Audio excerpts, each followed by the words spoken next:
O demônio da perversidade, Edgar Allan Poe. Ao examinar as faculdades e impulsos dos móveis primordiais da alma humana, deixaram os frenólogos de mencionar uma tendência que, embora claramente existente como um sentimento radical, primitivo e irredutível, tem sido igualmente desdenhada por todos os moralistas que os precederam. Por pura arrogância da razão, todos nós a temos desdenhado. Temos tolerado que a sua existência escape aos nossos sentidos unicamente por falta de crença, de fé, quer seja fé na revelação ou fé na cabala. A ideia dessa tendência nunca nos ocorreu simplesmente por causa de sua superfluidade. Não víamos necessidade do impulso, nem da propensão. Não podíamos perceber-lhe a necessidade, não podíamos compreender, isto é, não podíamos ter compreendido, dado o caso de ter-se este primum mobile introduzido à força. Não podíamos ter compreendido de que maneira poderia ele promover os objetivos da humanidade, quer temporais, quer eternos. Não se pode negar que a frenologia e boa parte de todas as ciências metafísicas tenham sido planejadas a priori. O intelectual ou o homem lógico, ainda mais que o homem compreensivo ou observador, se põe a imaginar projetos, a ditar objetivos a Deus, tendo assim sondado a seu bel prazer as intenções de Jeová, edifica de acordo com essas intenções seus inumeráveis sistemas de pensamento. Na questão da frenologia, por exemplo, primeiro determinamos o que é bastante natural, que fazia parte dos desígnios da divindade que o homem comesse. Então, atribuímos ao homem um órgão de alimentação, e este órgão é o chicote com que a divindade compele o homem a comer, quer queira, quer não. Em segundo lugar, tendo estabelecido que foi vontade de Deus que o homem continuasse a espécie, descobrimos imediatamente um órgão de amatividade, e assim por diante, com a combatividade, a idealidade, a casualidade, a construtividade e assim, em suma, com todos os órgãos, quer representem uma propensão, um sentimento moral ou uma faculdade do intelecto puro. E nessas disposições dos princípios da ação humana, os espuseimitas, com razão ou não, em parte ou no todo, não fizeram mais que seguir, em princípio, as pegadas de seus predecessores, deduzindo ou estabelecendo cada coisa em virtude do destino preconcebido do homem e baseada nos objetivos de seu Criador. Teria sido mais acertado, teria sido mais seguro classificar, se podemos classificar, sobre a base daquilo que o homem usual ou ocasionalmente fez e estava sempre ocasionalmente fazendo, do que sobre a base daquilo que supomos que a divindade tensionava que ele fizesse. Se não podemos compreender Deus nas suas obras visíveis, como então compreendê-lo nos seus inconcebíveis pensamentos que dão vida às suas obras? Se não podemos compreendê-lo nas suas criaturas objetivas, como compreendê-lo então nas suas disposições de ânimo substantivas e nas suas fases de criação? A indução, a posteriori, teria levado a frenologia a admitir, como um princípio inato e primitivo da ação humana, algo de paradoxal que podemos chamar de perversidade na falta de termo mais característico.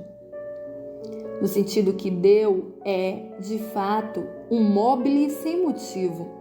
Sob sua influência, agimos sem objetivo compreensível ou, se isto for entendido como uma contradição nos termos, podemos modificar a tal ponto a proposição que, digamos que sob sua influência, nós agimos pelo motivo de não devermos agir. Em teoria, nenhuma razão pode ser mais desarrazoada, mas, de fato, nenhuma a mais forte. Para certos espíritos, sob determinadas condições, torna-se absolutamente irresistível. Tenho certeza de que respiro do que há de ser muitas vezes o engano ou o erro de qualquer ação, a força inconquistável que nos empurra e a única que nos impele a continuá-lo. E não admitirá análise ou resolução em elementos ulteriores esta acabrunhante tendência de praticar o mal pelo mal. É um impulso radical, primitivo, elementar. Dir-se-á, estou certo que, quando nós persistimos em atos porque sentimos que não deveríamos persistir neles, nossa conduta é apenas uma modificação daquela que ordinariamente se origina da combatividade da frenologia. Mas um simples olhar nos mostrará a falácia dessa ideia. A combatividade frenológica tem, por essência, a necessidade de autodefesa. É a nossa salvaguarda contra a ofensa. Seu princípio diz respeito ao nosso bem-estar e, dessa forma, o desejo desse bem-estar é excitado simultaneamente com o seu desenvolvimento. Segue-se que o desejo do bem-estar deve ser excitado simultaneamente com qualquer princípio que seja simplesmente uma modificação da combatividade. Mas, no caso daquilo que denominei de perversidade, não somente o desejo de bem-estar não é excitado, mas existe um sentimento fortemente antagônico. Afinal, um apelo ao próprio coração será a melhor resposta ao sofisma que acabamos de observar. Ninguém que confiantemente consulte e amplamente interrogue sua própria alma sentir-se-á disposto a negar a completa radicabilidade da tendência em questão. Esta tendência não é menos característica que incompreensível. Não há homem que, em algum momento, não tenha sido atormentado, por exemplo, por um agudo desejo de torturar um ouvinte por meio de circunlóquios. Sabe que desagrada, tem toda a intenção de desagradar. Em geral é conciso, preciso e claro. Luta em sua língua por expressar-se a mais lacônica e luminosa linguagem. Só com dificuldade consegue evitar que ela desborde. Teme e conjura a cólera daquele a quem se dirige. Contudo, assalta-o o pensamento de que essa cólera pode ser produzida por meio de certas tricas e parênteses. Basta essa ideia. O impulso converte-se em desejo, o desejo em vontade, a vontade numa ânsia incontrolável e a ânsia, para profundo remorso e mortificação de quem fala e no desafio de todas as consequências, é satisfeita. Temos diante de nós uma tarefa que deve ser rapidamente executada. Sabemos que retardá-la será ruinoso. A mais importante crise de nossa vida requer imperiosamente energia imediata e ação. Inflamo-nos, consumimo-nos na avidez de começar o trabalho, abrasando-se toda a nossa alma na antecipação de seu glorioso resultado. É forçoso, é urgente que ele seja executado hoje e, contudo, adiamo-lo para amanhã. Por que isso? Não há resposta senão a de que sentimos a perversidade do ato, usando o termo sem compreender-lhe o princípio. Chega o dia seguinte e com ela mais impaciente ansiedade de cumprir nosso dever. Mas, com todo esse aumento de ansiedade, chega também um indefinível e positivamente terrível, embora insondável, anseio extremo de adiamento. E quanto mais o tempo foge, mais força vai tomando esse anseio. A última hora para agir está iminente.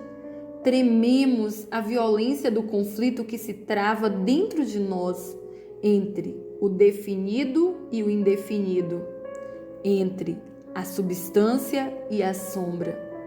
Mas se a contenda se prolonga a este ponto, é a sombra quem prevalece. Foi vã nossa luta. O relógio bate e é o dobre de finados de nossa felicidade. Ao mesmo tempo, é a clarinada matinal para o fantasma, que por tanto tempo nos intimidou. Ela voa, desaparece, estamos livres, volta a antiga energia. Trabalharemos agora. Ai de nós, porém, é tarde demais. Estamos à borda de um precipício. Perscrutamos o abismo e nos vem a náusea e a vertigem. Nosso primeiro impulso é fugir ao perigo. Inexplicavelmente, porém, ficamos. Pouco a pouco, a nossa náusea, a nossa vertigem, o nosso horror confundem-se numa nuvem de sensações indefiníveis. Gradativamente e de maneira mais imperceptível, essa nuvem toma forma, como a fumaça da garrafa de onde surgiu o gênio nas 1001 noites. Mas, fora dessa nossa nuvem, a bordo do precipício, uma forma se torna palpável, bem mais terrível que qualquer gênio ou qualquer demônio de fábulas. Contudo, não é senão um pensamento, embora terrível, e um pensamento que nos gela até a medula dos ossos com a feroz volúpia do seu horror. É, simplesmente, a ideia do que seriam nossas sensações durante o mergulho precipitado de uma queda de tal altura. E esta queda, este aniquilamento vertiginoso, por isso mesmo que envolve essa mais espantosa e mais repugnante de todas as espantosas e repugnantes imagens de morte e de sofrimento que jamais se apresentaram à nossa imaginação, faz com que mais vivamente a desejemos. E porque nossa razão nos desvia violentamente da borda do precipício, por isso mesmo, mais impetuosamente nos aproximamos dela. Não há na natureza paixão mais diabolicamente impaciente como a daquele que, tremendo à beira de um precipício, pensa dessa forma em nele se lançar. Deter-se, um instante que seja, em qualquer concessão a essa ideia, é estar inevitavelmente perdido, pois a reflexão nos ordena que fujamos sem demora e, portanto, digo-o, é isto mesmo que não podemos fazer. Se não houver um braço amigo que nos detenha, ou se não conseguirmos, com súbito esforço, recuar da beira do abismo, nele nos atiraremos e destruídos estaremos. Examinando ações semelhantes, como fazemos, descobriremos que elas resultam tão somente do espírito de perversidade. Nós as cometemos porque sentimos que não deveríamos fazê-lo.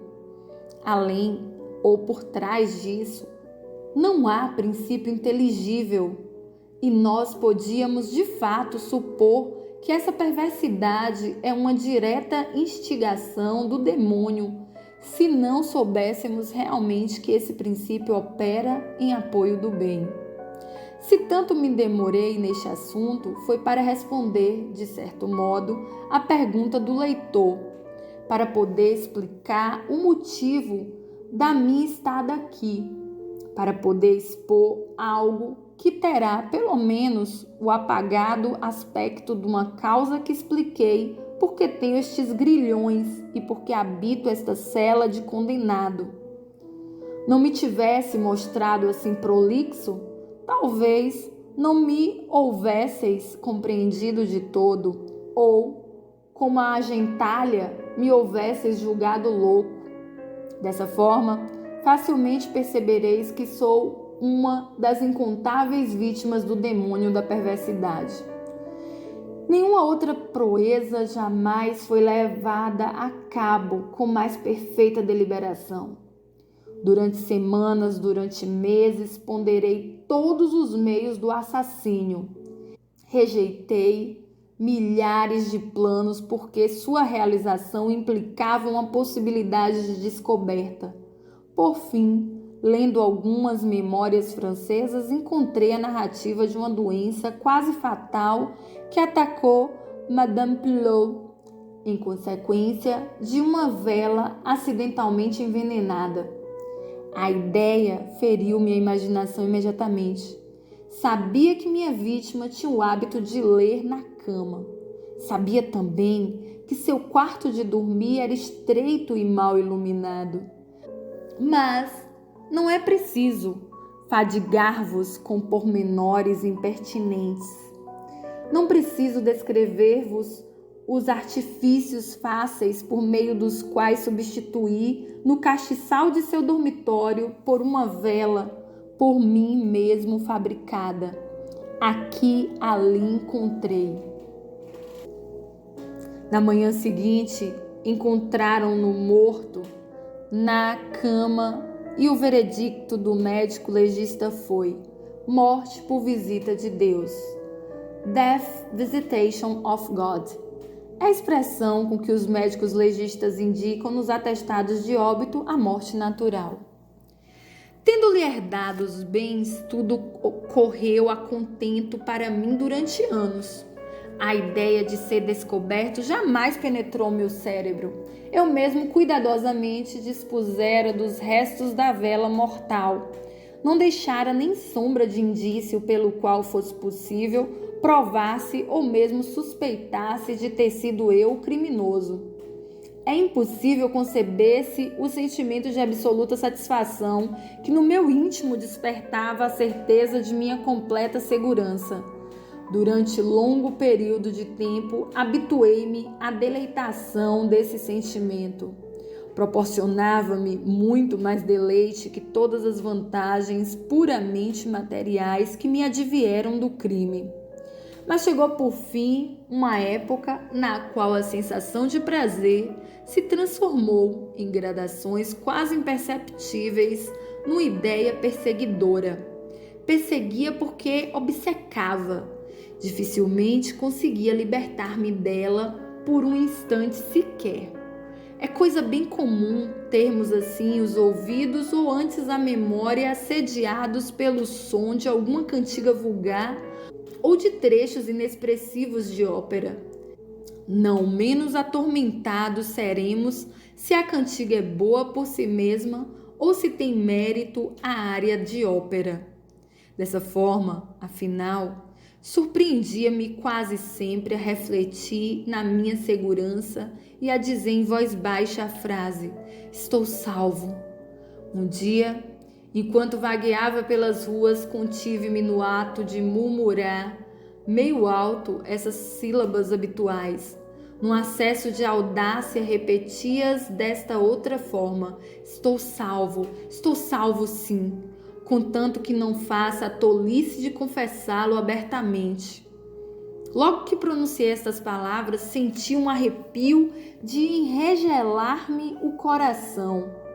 Já conhecia aqueles acessos de perversidade, cuja natureza tive dificuldade em explicar, e lembrava-me bem de que em nenhuma ocasião me fora possível resistir a eles com êxito. E agora, minha própria e casual autossugestão de que poderia ser bastante tolo para confessar o assassínio de que me tornara culpado me enfrentava, como se fosse o autêntico fantasma daquele a quem eu havia assinado a acenar-me com a morte.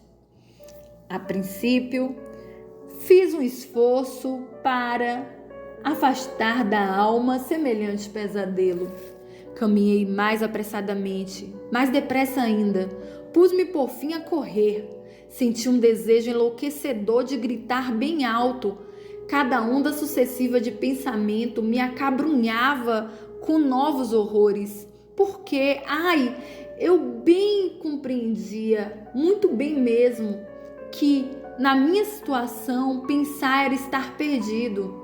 Acelerei ainda mais a minha carreira. Saltava como um louco pelas ruas cheias de gente. Por fim, a populaça alvoroçou-se e pôs-se a perseguir-me. Senti então que minha sorte estava consumada. Se tivesse podido arrancar minha língua, tê-lo-ia feito, mas uma voz rude ressoou em meus ouvidos e uma mão ainda mais rude agarrou-me pelo ombro. Voltei-me resfolegante. Durante um momento senti todos os transes da sufocação. Tornei-me cego, surdo e atordoado. E depois creio que algum demônio invisível bateu-me nas costas com a larga palma. O segredo, há tanto tempo retido, irrompeu de minha alma.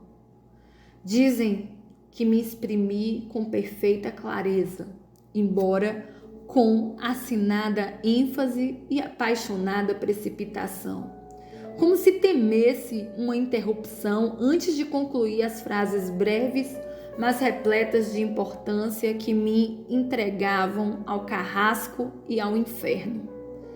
Tendo relatado tudo quanto era preciso para a plena prova judicial, desmaiei.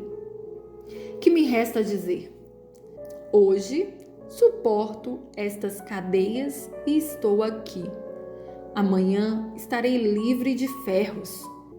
Mas onde?